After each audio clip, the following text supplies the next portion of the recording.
Merci de rester avec nous, toujours sur le plateau de New World Forum. Cette fois-ci, nous allons aborder un sujet politique, l'actualité politique au Togo, marquée par les tractations pour des élections prévues en décembre 2018, avec en toile de fond des polémiques sur la réorganisation de la Commission électorale nationale indépendante et les conditions d'organisation des élections. Du coup, cela nous a suscité cette question: comment garantir des élections apaisées, des élections transparentes, des élections libres? C'est ce dont nous allons parler avec deux invités au studio. Le professeur David Oladopo, que je vous présente d'abord. Professeur, bonjour. Bonjour. Vous êtes enseignant-chercheur à l'Université de Lomé, vous êtes géographe, ruraliste et aménagiste. Vous aimez beaucoup le monde rural, apparemment. Oui, en fait, aimer le monde rural, c'est ne pas renier nos origines. Parce que au départ, nous étions tous des ruraux avant de devenir des urbains. Et même dans la science géographique, la géographie rurale a été un champ d'investigation assez important dès le départ. Ce n'est qu'après la révolution industrielle des 18e et 19e siècles que progressivement les géographes ont commencé par s'intéresser à d'autres champs d'investigation qui ont donné lieu par la suite à la notion de ville. Mais quand tous les milieux ruraux se seront urbanisés, vous allez vous retrouver au chômage, non? Non. Vous savez, la géographie, c'est une science dynamique. Dans la mesure où aujourd'hui, il y a des concepts nouveaux. Je vous parle de la rurbanisation, de la périurbanisation, qui nous permettent également de comprendre qu'au même moment que la ville s'étend, cela pose des problèmes.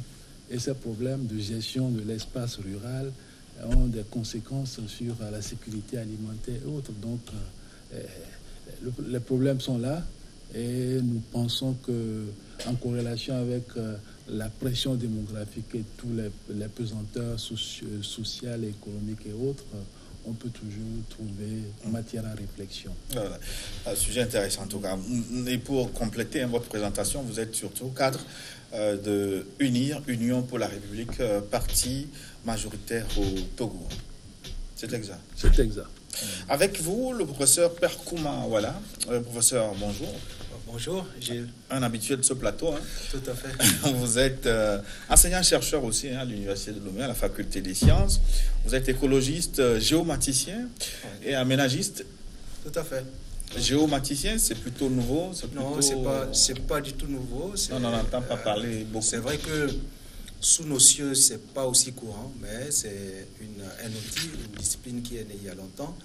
De l'utilisation appliquée de l'informatique à tout ce qui est géographie, analyse spatiale du vivant ou d'autres agents. Et donc, nous utilisons cet outil comme outil dans l'analyse des communautés biologiques, y compris les communautés humaines. Et nous l'utilisons aussi comme outil de prévision et d'aménagement de l'espace. Donc, voilà un peu. Et donc, je l'ai précisé, vous êtes aménagiste, ça fait donc, dans votre dénominateur commun, enseignant-chercheur à l'Université de Lomé et puis aménagiste. Je suppose que vous allez devoir vous entendre, sauf que vous êtes de l'Alliance des démocrates pour le développement intégral, ADI. Vous en êtes le secrétaire général. ADI, c'est un parti de l'opposition, parti membre de la coalition des 14. Tout à fait. Pour rentrer tout de suite dans le vif du sujet, puisque j'ai annoncé qu'on va parler des garanties pour des élections apaisées, dites-moi pourquoi les élections sont toujours contestées au Togo. Je commence avec vous, professeur Wala. Oui, les élections sont toujours contestées tout simplement parce que la logique qui anime les acteurs n'est pas une logique partagée de compétition équitable, de compétition juste, de compétition dans la transparence. Et donc, ce qui fait que dès que nous partons dans cette compétition sans mettre en œuvre un certain nombre de préalables qui puissent garantir l'équité, la transparence et la justesse de cette compétition, donc vous vous retrouvez avec des causes qui vont susciter forcément à la fin des contestations. Et donc, à travers le développement que nous allons mener tout à l'heure, nous releverons certains éléments qui font que le Togo, depuis plusieurs décennies, traverse véritablement de façon récurrente ces crises de contestation des élections. Donc ça veut dire qu'en dehors des éléments matériels, vous mettez en cause la mentalité de la classe politique, ou en tout cas d'une partie de la classe politique. Bien sûr que c'est la mentalité, ce n'est pas une question de matériel avant tout. Le matériel ne vient qu'après. Si nous remontons aux élections de 1994, qui ont été plus ou moins les plus équitables et crédibles. Parce que gagné par l'opposition, c'est cela? Pas forcément cela, pas forcément parce que gagné par l'opposition, parce que le jeu était plus ou moins transparent, reconnu comme tel. Et quand nous venons à celles qui les ont succédées par la suite, celle de 98, vous vous rappelez très bien de ce qui s'est passé. Donc ce n'était pas une question matérielle, c'était véritablement la logique du parti RPT de gagner coûte que coûte l'élection, même s'il reconnaissait qu'il y avait le choix du peuple qui était autre. Donc il a fallu passer par un coup de force pour pouvoir récupérer la victoire. Donc vous comprenez que déjà, dès qu'on va à une élection dans la logique de gagner par tous les moyens, et même par la fraude, donc vous n'êtes pas dans la logique de quelqu'un qui va à une élection et qui se dit « je peux les perdre ». Mais si vous vous mettez dans la logique de l'esprit que vous pouvez perdre les élections et qu'il arrive que vous les perdez, vous devez reconnaître. Mais dès que vous n'êtes pas dans une disposition à reconnaître que vous pouvez perdre des élections, il va de soi que les élections nécessitent après des violences. Professeur Oladokou, est-ce que vous vous reconnaissez dans ces propos? Est-ce que vous appartenez à un camp qui veut, coûte que coûte, gagner les élections dans toutes, quelles que soient les circonstances? Oui, je crois que vous avez dit quelque chose d'intéressant tout à l'heure, que quand M. Ouattara disait qu'en 1994, on a eu des élections apaisées, transparentes, et vous avez demandé si c'est parce que l'opposition avait gagné. Oui, c'est la réalité.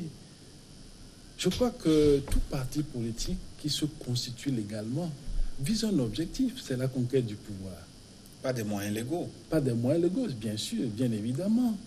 Mais c'est tout comme lorsque vous parlez des élections. Les élections se constituent un challenge. C'est une compétition. C'est tout comme un match de football.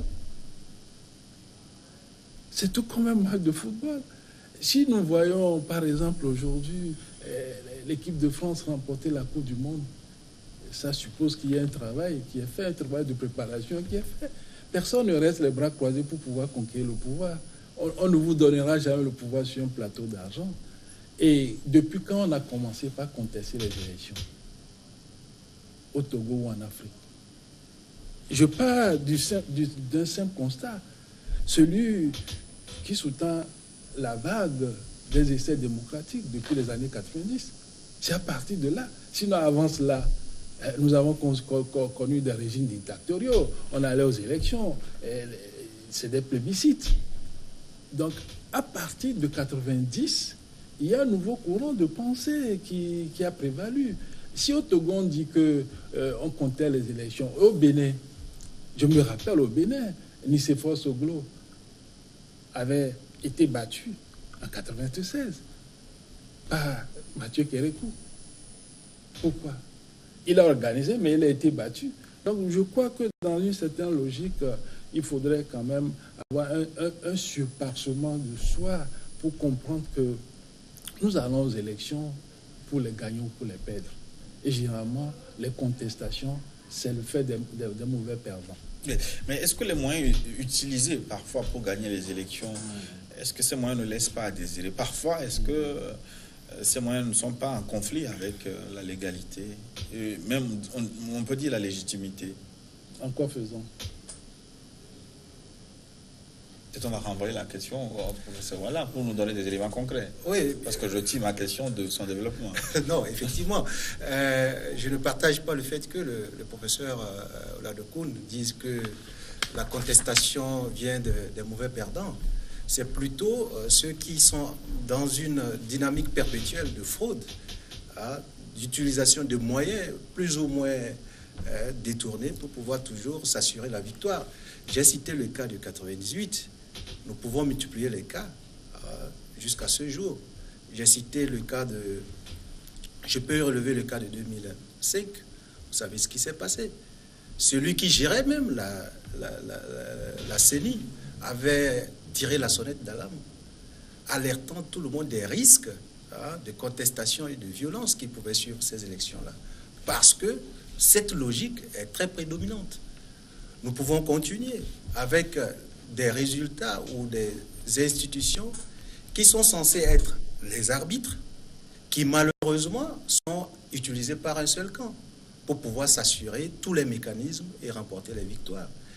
Et je pense que le professeur ne va pas nier le fait que tout le monde prépare des élections.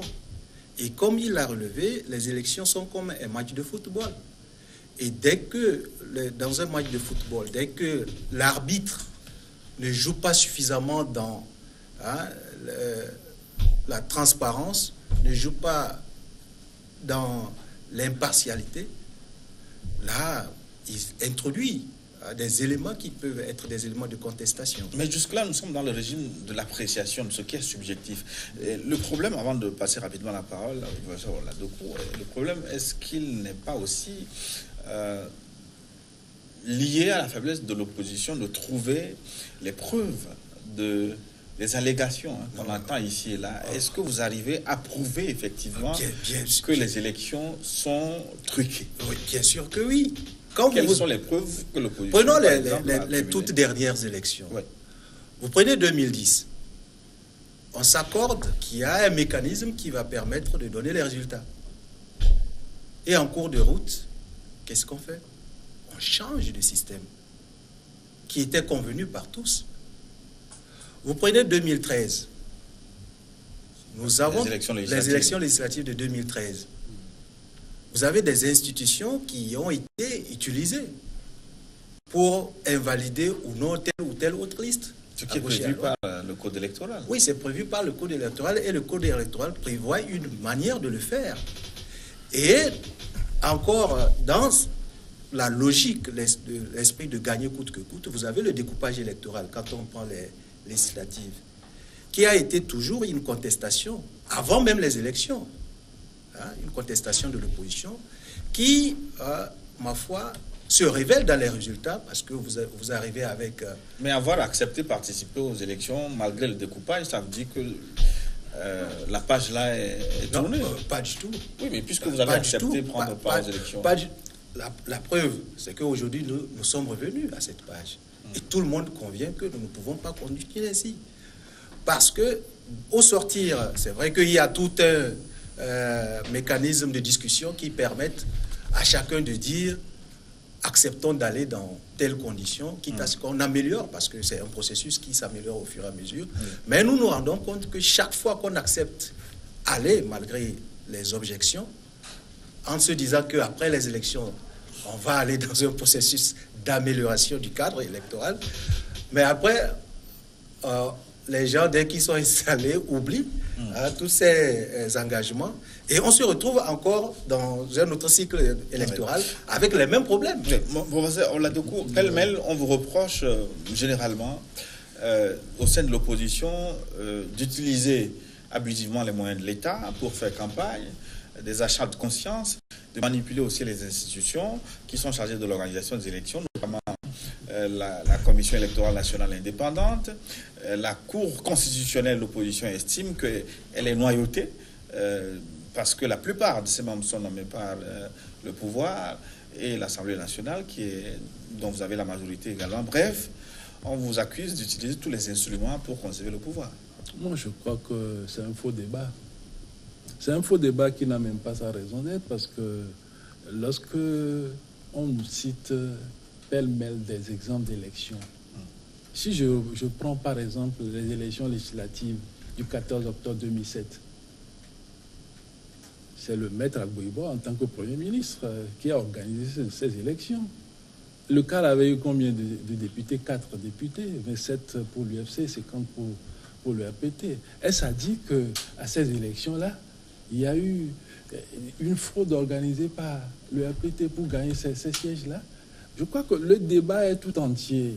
Parce que quand nous parlons de la CENI, on l'avait dit tout à l'heure, la CENI dont on parle en 2007, la CENI qui a été mise en place, c'est une CENI qui a été consensuellement acceptée par toute la classe politique, parce que c'est une résultante des accords, de l'accord politique global du 20 août 2006. Donc, qu'on ne nous dise pas aujourd'hui qu'il y a la CENI, il y a la Cour constitutionnelle. La dernière fois, on a renouvelé la Cour constitutionnelle. L'opposition a proposé des membres au sein de cette Cour constitutionnelle. Je crois que la réalité, c'est qu'au niveau de la classe politique de l'opposition, il y en a parmi cette classe politique qui s'accapare également certains postes au détriment d'autres. Et ceux qui sont lésés pensent que c'est le pouvoir ou le parti majoritaire qui en est responsable. Je dis non.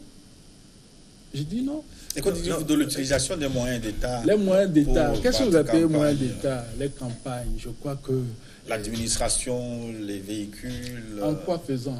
Je crois que dans les tests même l'interdisent. Je ne vois aucun militant, aucun cadre du parti se prévaloir de l'utilisation d'un matériel roulant ou quoi que ce soit en campagne électorale. Les observateurs sont là également pour pouvoir relever, ça fait partie des fraudes. Les observateurs sont là pour relever ces cas-là. Et je crois que nous sommes suffisamment aguerris à travers les tests et nous sensibilisons nos militants sur ces questions d'éthique pour que chacun puisse quand même comprendre que les moyens de l'État sont des moyens publics, des moyens d'intérêt public qui appartiennent à toute la collectivité. Et les achats de conscience, les achats de conscience, que se reproche revient régulièrement. Vous avez dit quelque chose d'intéressant tout à l'heure. Apportez la preuve de ces achats de conscience. Il faut les apporter. Quand on me dit vous achetez les consciences, apportez la preuve. D'abord, il y a des choses qui se passent au niveau de toute la classe politique. Chacun utilise ses armes. Quand nuitamment les gens se promènent pour distribuer des choses. Non, il n'y a pas achat de conscience en ce moment-là. Vous voyez, ça dit que peut-être vous ne le faites pas, mais quand on parle de l'opposition, c'est pas l'ADI. C'est pas seulement l'ADI. On parle de la coalition de 14 partis. Et moi, parfois, ce qui me fait marrer, c'est que est-ce que toutes les composantes de la classe politique de l'opposition sont dans les meilleures dispositions d'esprit pour prendre part des élections? C'est une autre question, mais vous oui, souhaitiez réagir? Effectivement, je voulais réagir pour dire que le professeur ne va pas démentir le chef de son parti, le président Faure Gnassingbé, qui a reconnu à Tchévier une mainmise du parti UNIR sur les institutions de la République. Et à Tchévier, il a dit oui, il a dit. Vous y étiez? Non, nous n'y étions pas, mais oui. Je n'ai pas écouté une phrase pareille. Vous pouvez la rappeler. Oui, je caricature. Donc, je dis, oui, mais il a dit ceci, que la plupart des institutions de la République sont dans les mains de son parti et que la solution viendra de leur parti. C'était à Tchévier. Non, il a dit la solution vient du parti, mais la première partie, là... Oui, mais il a bien... Si, il a bien dit... Vous savez, je crois il a bien dit que... Recentrons le débat parce que les propos que nous devons tenir ici, il faut que ce soit des propos qui peuvent être prouvés. Je ne suis pas là pour défendre quoi que ce soit, mais je pense que quand on avance des propos, il faut quand même pouvoir être à même de pouvoir... Nous avons la chance d'avoir des traces. Je sais très bien que le président a dit UNIR a la chance d'avoir à main beaucoup d'institutions et qu'il sait que la solution à la crise de notre pays viendra de UNIR. Maintenant, pour revenir... On n'a pas les propos exacts. Oui, c'est pour ça que je dis... Ce que je voudrais savoir, est-ce que ces propos participent à la contestation des élections de notre pays? Non, je revenais... Le débat. Non, je le disais quand vous avez dit que les institutions, vous n'avez pas mis main basse sur les institutions. C'est pour ça que je relevais pour dire que, en fait, même en votre sein, le chef de votre parti l'a reconnu, que les institutions sont d'une manière ou d'une autre, en grande partie, dans les mains du pouvoir. Maintenant, pour revenir sur d'autres éléments, vous avez parlé de tout ce qui est achat de conscience et autres. Et vous voulez qu'on vous donne des preuves. Ça, je pense que vous avez suffisamment de preuves qui circulent, où vous avez des distributions de vivres et non-vivres qui se font pendant la campagne électorale, en utilisant les moyens de l'État. Vous avez semblé balayer ça du revers de la main, mais je peux vous garantir que les moyens de l'État sont utilisés, et ce n'est pas nous qui le disons seulement, les observateurs l'ont relevé aussi dans les rapports, et qu'il y a véritablement une disproportion entre les moyens engagés par le parti au pouvoir et les moyens de l'autre côté. Et oui, même... Est-ce que c'est une faute? Est-ce que c'est pas vous qui manquez de moyens? Non, c'est pas une question de manquer de moyens, parce que la loi même limite les quotas, les maximums n'est pas dépassé. Et quand vous regardez l'extravagance dans laquelle la campagne se fait, toutes les campagnes pratiquement, vous vous demandez parfois si le pays a autant de moyens. Pourquoi est-ce que nous en sommes à la situation où il végète dans les difficultés de tous les jours? Mais ce qui m'étonne, qui m'étonne par rapport à tout ce que vous dites là, nous avons tous ces moyens, mais Adi a gagné 2 sièges dans les savanes. Non, bien sûr. Oui, donc, si nous avons autant de moyens et vous arrivez à gagner, ça veut dire Adi a gagné dans les savanes tout simplement parce que... Nous partons sur les mêmes bases. L'électorat est là. Nous ne partons pas sur les mêmes bases. Adi a gagné dans les savanes tout simplement parce que nous avons mis en place un mécanisme pour lutter contre toutes les fraudes, tous les types de fraudes. Justement, pourquoi l'échelle nationale, vous ne mettez pas en œuvre oui, mais parce que, vous savez, je pense que nous devons suffisamment éclairer nos compatriotes sur le complexe du Togo. Le contexte du Togo. Le contexte électoral du Togo est marqué par un certain nombre d'éléments. Les premiers éléments, nous venons de les aborder, c'est tout ce qui est achat de conscience, utilisation abusive des moyens de l'État, et nous oublions les intimidations. Les intimidations sont terribles, professeur. Peut-être que vous ne l'avez pas vécu. Moi, je ne l'ai jamais mais vécu. Si vous voyez comment les gens intimident les jeunes Togolais parce qu'ils ont pris des choix politiques, vous n'allez pas vous en revenir. Si vous parlez d'intimidation, vous en tant qu'enseignant, qui vous intimide, vous? Oui, moi. Vous êtes sur ce plateau, c'est pour ça que je de débattre. Vous savez, je crois qu'il faut dépasser cette approche subjective des choses. C'est pas subjectif. Je parle des faits. C'est une approche subjective. Elle n'est pas subjective. Ce qui est valable dans un espace donné n'est pas valable dans tous les espaces. Je vous dis qu'elle n'est pas subjective. Dès lors qu'on ne peut pas faire une extrapolation, moi, je défends qu'on en parle parce que c'est à partir du moment, en science, c'est ça la réalité. Quand on peut faire une extrapolation des résultats à l'ensemble d'un territoire donné, là, ça marche. Parce que des exemples, c'est justement, on n'en parlera pas à la suite. Pourquoi parfois les observateurs, après qu'ils aient vu tout ce que certains qualifient de fraude, disent que les élections se sont déroulées de façon satisfaisante. Vous voyez, ça dit qu'on n'a pas la même lecture des choses. C'est ça la réalité. On n'a pas la même lecture des choses. Je suis assez déçu que vous parlez de subjectivité quand je relève des éléments de preuve. Professeur, vous et moi, c'est possible qu'on soit au-dessus de certaines pressions.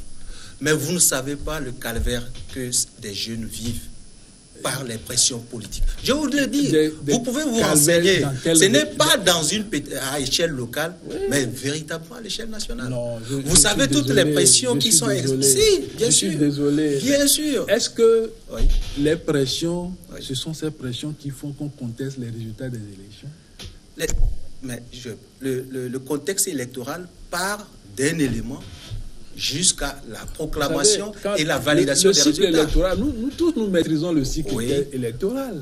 Le cycle électoral, c'est avant, pendant et après l'organisation d'un scrutin. Et à toutes ces phases-là aujourd'hui, nous avons beaucoup évolué dans notre pays. Pas du tout. Nous avons évolué. On a évolué, mais pas... Vous reconnaissez qu'on a évolué. C'est déjà satisfaisant. Parce que vous savez... Nous-mêmes, Togolais, nous ne savons pas le niveau auquel nous sommes parvenus par rapport aux autres. Quand vous visitez d'autres pays, ils sont encore loin par rapport à ce que nous avons comme évolution. Contentons-nous quand même de ce que nous avons fait pour dire, écoutez, ça, le niveau auquel nous sommes parvenus, il est déjà satisfait. Même s'il est acceptable, on peut faire mieux. Oui. Professeur Oladokou, quand l'opposition parle la plupart du temps de fraude, d'élections truquées, qu'en dites-vous? Est-ce que ça vous amuse ou vous comprenez les reproches qui vous sont faits? Ou vous considérez que nous sommes dans des pays où organiser des élections totalement propres, pour le moment, ne peut pas être réaliste? Non, vous savez, quand on me dit qu'il faut organiser des élections exemptes de reproches, c'est peut-être, dans le contexte africain actuel, c'est peut-être une fiction. Ça veut dire qu'il y aura toujours des manquements dans l'organisation des élections. Je dis c'est une fiction, ouais. Parce que lorsque on est à une étape... Mais vous sembliez dire tout à l'heure que tout est nickel. Je dis bien. Oui. Je dis bien. Parce que vous avez... Dans votre démonstration tout à l'heure, vous avez voulu nous dire que vous organisez des élections propres. Si. Mais là, vous venez de dire autre chose. Laissez-moi évoluer dans ma réflexion, parce qu'il demande si on peut organiser des élections exemptes de reproches. Les reproches viennent d'où? D'un côté. Ah, vous trouvez que les reproches ne sont pas fondés alors? Les reproches viennent d'un côté pour la plupart. Est-ce que vous trouvez Imaginez que les seul reproches instant. ne sont pas fondés? Je vous donne en 2013, le parti au pouvoir aussi a saisi la Cour constitutionnelle pour en 2013, des cas de fraude. En 2013, vous avez bien vu, en 2013. C'est à 2 semaines des élections que l'opposition a désigné ses membres pour aller siéger à la CENI. Et vous pensez que, à l'issue de ces élections, qui peut reprocher quelque chose au bon déroulement du scrutin? C'est pas ceux qui ont pris dès le début, fait cause pour l'organisation de ces élections. Ils sont là, ils observent tout, ils ont tout vu jusqu'à la fin. Et ils ne vont pas reprocher les conditions dans lesquelles les élections se sont déroulées. Mais lorsque vous attendez pour ne pas aller à la CENI, et que c'est à 2 semaines que vous acceptez de vous y rendre, excusez-moi, tout ce qui a été fait pendant tout le temps, vous n'étiez pas là. C'est normal que les gens reprochent quelque chose à l'organisation des élections. Et c'est pour ça que je dis que c'est des reproches qui apparaissent, à mon sens, de façon unilatérale. C'est pas tout à fait cela, parce que tous les manquements, les insuffisances qui sont relevées sur toutes les élections que nous avons connues au Togo ne viennent pas de l'opposition. Elles viennent même de l'institution qui organise les élections. Je suis certain que vous connaissez la CENI, bien sûr. La CENI a reproché...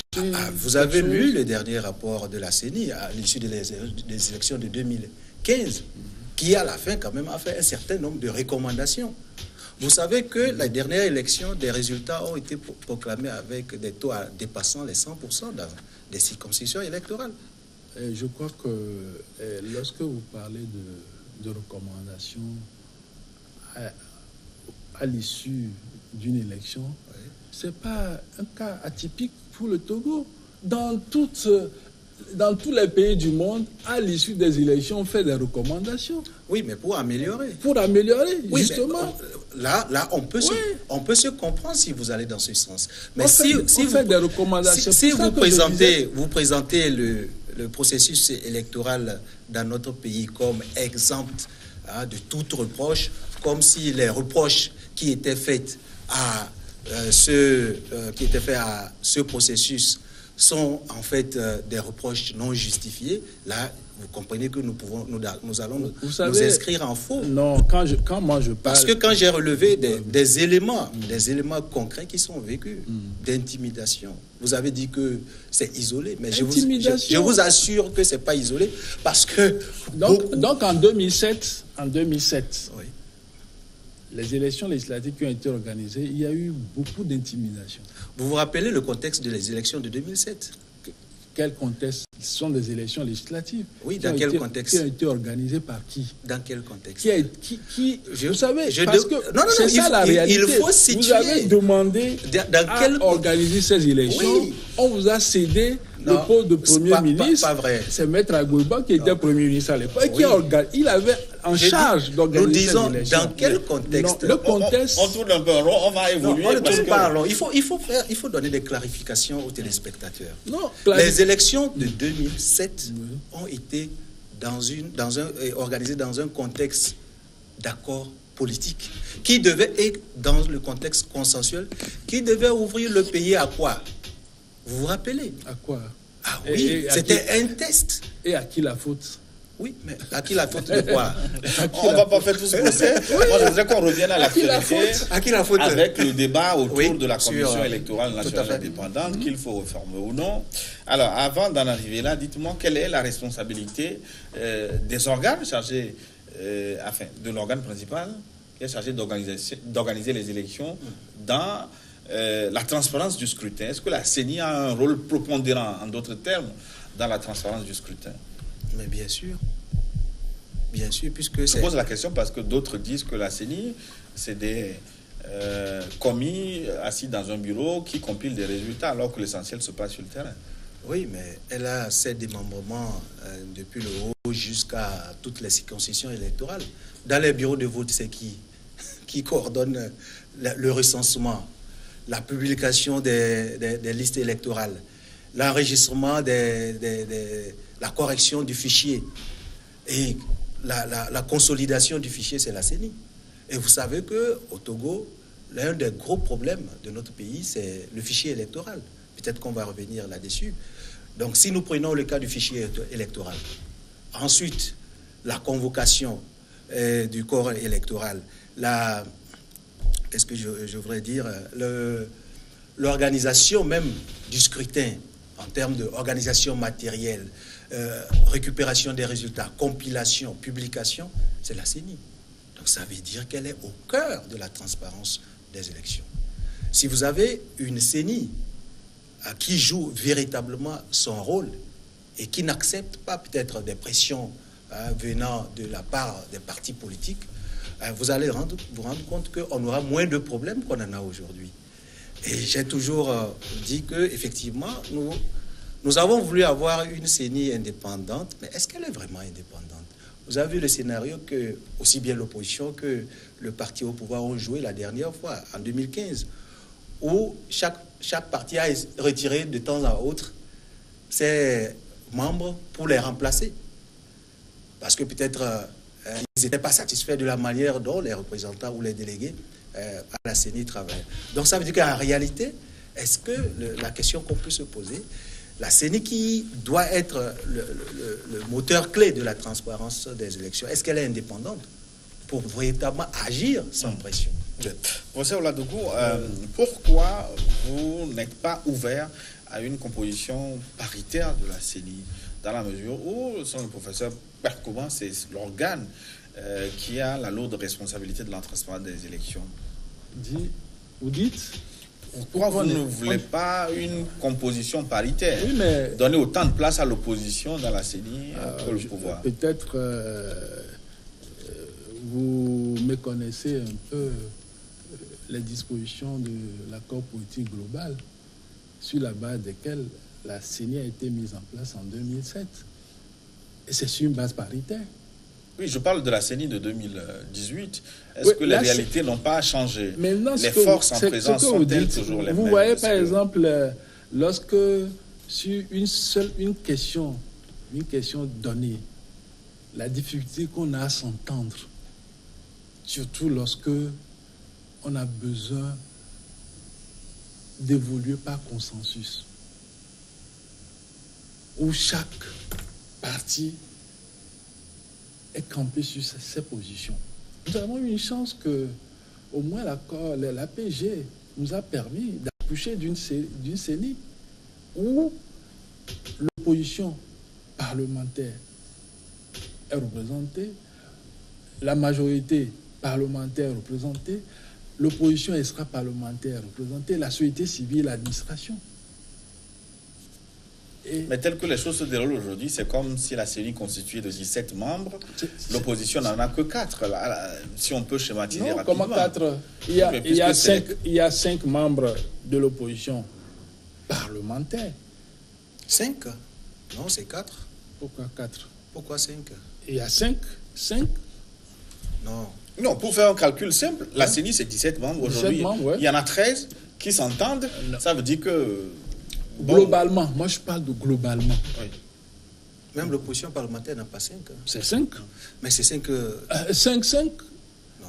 Si. Puisqu'il y a l'UFC qui est au Parlement. Pas de l'opposition parlementaire. Ça, c'est un autre débat. C'est un autre débat, je ne veux pas ouvrir... Oui, mais c'est l'opposition parlementaire. Un parti qui... Vous savez, monsieur, voilà, ça c'est votre problème à vous.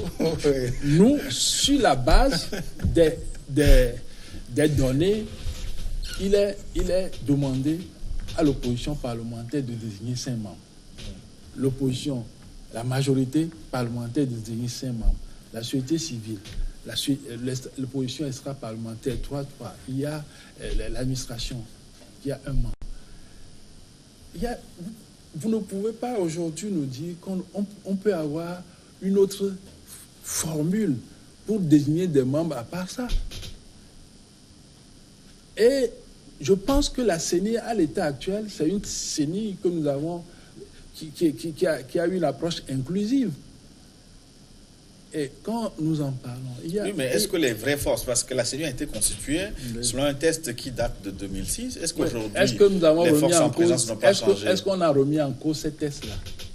Vous le remettez en cause quand ça vous arrange? Non, si vous les remettez en cause... Je parle de vous. Non. Est-ce que les tests ne sont pas remis en cause dès lors qu'il y a une nouvelle feuille de route avec un accord? Non. La feuille de route a dit quoi? Qu'est-ce que la feuille de route a parlé de la remise en cause de la CENI? La feuille de route parle de réforme constitutionnelle et électorale avec une participation inclusive en ce qui concerne la CENI. Oui. Ça suppose que des choses, des lignes doivent bouger au niveau de la CENI, non? La participation inclusive ouvre la porte à ceux qui ne le sont pas encore, je crois, de prendre leur place à la CENI en attendant. Vous voyez, c'est un peu le débat que nous faisons. C'est-à-dire qu'on tourne en rond, on fait du surplace. Les gens travaillent, vous êtes à l'extérieur. Après, vous demandez qu'on fasse ci, ça. Je crois que la feuille de route, telle qu'elle est présentée, elle définit les réformes constitutionnelles, les réformes électorales à faire. Mais à l'étape actuelle, ce qui est dit, c'est que la commission de la CEDEAO a recruté 2 experts électoraux qui vont appuyer la CENI dans la tâche essentielle la constitution du fichier électoral. De la constitution du fichier électoral. Et sous ces 2 experts électoraux, il y aura 20 observateurs électoraux qui seront déployés pour pouvoir faire un suivi assez rigoureux, méticuleux, minutieux, pour qu'on puisse avoir un fichier électoral assez fiable. Oui. Mais alors, après le recensement électoral, il va y avoir un audit de ce fichier électoral. Donc, ce sont des garanties qui permettent quand même de penser à la transparence des élections. Qui dit mieux? Oui. Est-ce que vous dites mieux? Oui, je dis mieux.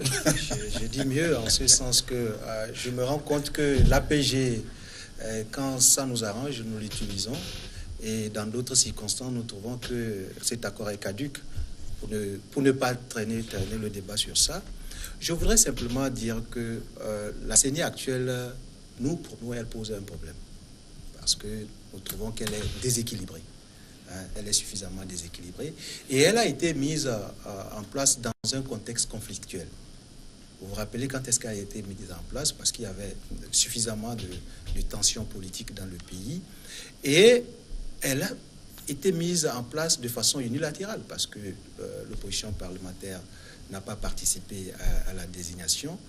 Pas parce que c'était un coup de tête, mais simplement parce que nous trouvions que nous avions engagé sur l'initiative du gouvernement des échanges sur le cadre électoral. il y avait d'abord des consultations engagées par le ministre de l'administration, M. Bayado Akwesi, sur le cadre électoral où on nous demandait est-ce qu'il faut regarder la CENI telle qu'elle, est-ce qu'il faut aller à une CENI technique. Et nous avions véritablement, nous nous étions prononcés sur la révision du cadre électoral dans son ensemble. Et nous étions dans cette dynamique quand le 19 août est arrivé et la crise a encore pris de l'ampleur. Et nous étions dans les mécanismes pour voir comment on trouve des solutions à la crise qui était en cours quand la composition de la CENI a été faite. Oui. Quelle composition, quelle CENI vous serez aujourd'hui, comment on va dire, que vous jugez idéal pour organiser les Non, l'idéal, c'est avoir une série équitable, une CENI équitable. Qu'est-ce que vous appelez CENI équitable? Oui. Vous avez, par exemple, si nous avons dit que la CENI constitue plus ou moins l'arbitre, mais si nous voulons que chaque équipe puisse avoir son œil dedans, il faut quand même que cela se fasse dans une certaine équitabilité. Oui, qu'est-ce que vous appelez CENI équitable? C'est-à-dire, si c'est 20, 10 membres pour unir et 10 membres pour l'opposition, alors qu'elle est plurielle. Comment résoudre cette équation? Oui, c'est vrai qu'elle est plurielle et malheureusement, Unir surfe aussi sur le fait qu'elle est plurielle pour nous piquer de façon... C'est de bonne guerre, non? Oui, non, c'est le jeu politique. Ça, on peut le comprendre. Mais nous disons que au-delà du fait qu'il est important d'avoir des élections transparentes, il est indispensable que la CENI soit paritaire. Oui, paritaire. Oui. Comment composer la nous de quelle façon? Non, c'est pas à nous de la composer, c'est ensemble qu'on va la composer avec eux. Dites-moi, avancez vous les idées. Mais paritaire, c'est équité. Si on a un nombre pour le pouvoir, qu'on ait le même nombre pour l'opposition. Quelle opposition? Oui, mais le gros problème, c'est quoi? C'est qu'au Togo, j'ai l'impression que nous-mêmes, nous ne savons pas où est-ce que nous voulons aller. J'ai donné le cas de l'UFC ici, qui est un parti qui se réclame de l'opposition, mais en réalité, qui est un parti de la mouvance présidentielle. Donc, vous souhaitez une constitution paritaire, unie et coalition des 14, c'est ce que vous dites? Pas coalition des 14. Bon, c'est vrai que c'est la plus grande force politique aujourd'hui du côté de l'opposition. Ce serait bien qu'on ait une CENI paritaire entre la mouvance présidentielle et l'opposition. Et là, mais comment allez-vous définir cette opposition? Est-ce que ça ne va pas poser problème? En réalité... Moi, je crois que la notion de mouvance présidentielle dont parle mon collègue, il faut la repenser. C'est-à-dire? Il faut la repenser parce que l'UFC participe au gouvernement, mais ne fait pas partie de la mouvance présidentielle. Ah oui, mais voilà. La preuve, dès le 19 août, on a entendu beaucoup de choses dans ce pays. Mais ça, chacun s'est démarqué. Mais ça, c'est à unir de clarifier cette relation entre... Oui, mais c'est vous qui le dites. Vous n'en savez pas plus, mais vous dites aujourd'hui que l'UFC, quand il s'agit de parler de l'opposition, vous rejetez l'UFC. L'UFC est au gouvernement, à ce que je sache. Oui, l'UFC est au gouvernement. C'est quoi une mouvance présidentielle? Une mouvance présidentielle, pour vous, il y a un gouvernement qui est mis en place, c'est un gouvernement d'union nationale où on a tendu la main à tous ceux qui voulaient y adhérer, y entrer. Oui. Vous m'étonnez là, monsieur. Donc, vous revenez de très loin. Alors. Non, je ne reviens pas de très loin, c'est plutôt vous qui m'étonnez, parce que vous n'avez pas tendu la main à l'UFC, mais c'était à l'issue d'un accord RPT-UFC que le gouvernement a été... Là, quand vous parlez de main tendue, là, c'est pour ça que je dis je reviens de loin. Ce que je veux dire, peut-être vous me suivez pas, à l'issue des élections, de l'élection présidentielle de 2015. L'UFC avait battu campagne de quel côté? Pour former le gouvernement. Oui, mais l'UFC avait participé à la campagne avec vous. Dans la mesure où l'UFC a un accord avec la majorité unie. L'accord, en fait. Est-ce que ça fait de l'UFC encore un parti d'opposition? Dans la mesure où vous êtes en alliance. En fait, je crois que l'accord ne phagocyte pas l'UFC. L'UFC est un parti légalement constitué. Oui, mais vous devenez des alliés, non, en principe. Être allié ne veut pas dire subordonné. Mais vous êtes de la mouvance. Il n'est pas, une mouvance. L'UFC n'est pas dans un rôle de subordination dans le gouvernement. L'UFC peut. Une mouvance regroupe plusieurs partis. Et la mouvance présidentielle aujourd'hui. On va clôturer cette émission. Il nous reste 1 minute. Est-ce que les législatives à venir, le 20 décembre, seront transparentes en 30 secondes pour clôturer? Pour nous, il faut des garanties, des préalables. Et tant que ces préalables ne sont pas remplis, on a peur que les élections du 20 ne soient pas transparentes. Maintenant, donc, nous travaillons. Vous n'avez pas ces garanties. Nous, pour l'instant, c'est pour ce que nous sommes en train de travailler. Vous avez vu, nous avons remis au comité de suivi de la feuille de route un mémorandum avec nos revendications. Et nous sommes disposés à continuer à discuter avec nos partenaires de l'UNIR. Si ça ne change pas, vous allez participer aux élections tout de même? Nous aviserons le moment venu. Professeur Oladokou, le 20 décembre, est-ce que vous garantissez des élections apaisées au Togo? Bon, je crois que demander à mon parti si il garantit des conditions, des élections apaisées, je crois que c'est trop me demander. L'apaisement fait partie de notre credo. Et puis, de tout temps, on a joué l'apaisement. Et je crois qu'aujourd'hui, le rôle déterminant que joue la commission de la CEDEAO doit permettre à tous les Togolais de comprendre que nous n'avons qu'un seul choix.